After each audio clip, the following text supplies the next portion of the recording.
Magandang umaga sa atin mga ka-agri, mga ka-farmers. Ngayong umaga ay nandito yung mga manok natin sa ating area.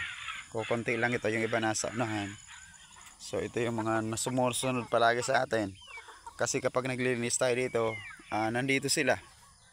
Ayan na po kasi ang isa yan sa mga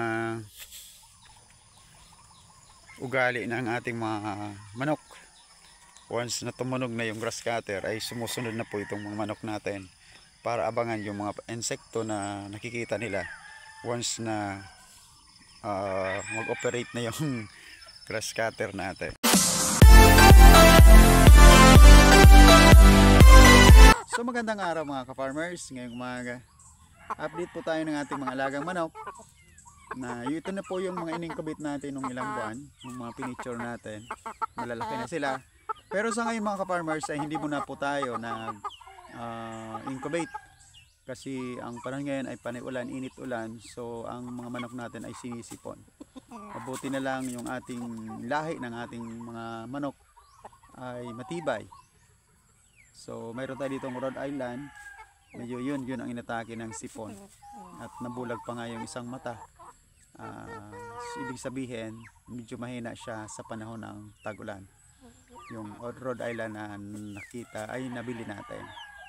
But anyway, siguro kailangan siguro ng Rhode Island or kahit ano pang lahi na medyo mahina sa ulan. Sa next year natin ay dapat mapaganda natin yung kanyang bahay kulungan ng ating mga manok, lalo yung mga kagaya ng mga Rhode Island, Kaber.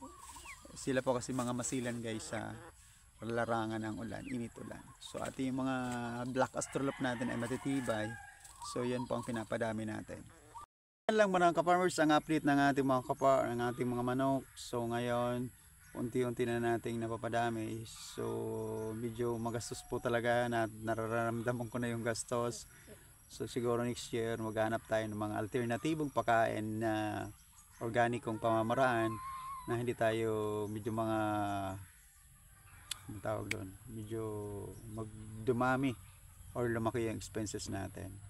Mas maganda kasi yung tinatarget nating negosyo na magkaroon din tayo ng profit, na kahit sa manukan man yan, kung ano man na negosyo na balak mo, kailangan magkaroon tayo ng profit o income sa tuwing tayo ay papasok sa anumang negosyo. So yan lang po muna ang ka-farmers, ang inyong lingkod, walang iba, si Kuya Larry, isang Bicolanong paraoma na handang mag-share sa inyo ng mga kaalaman na makakatulong po sa inyo, na kung may mga balak din kayong mag-alaga ng manok ay umpisan nyo na habang may malakas pa kayo, habang kumikita pa kayo, dahil kung mag-retired man kayo sa trabaho nyo ay may nakikita na kayong napundar na simple, kahit papano ay hindi mo nawaldas yung pera mo. So happy farming, magandang araw.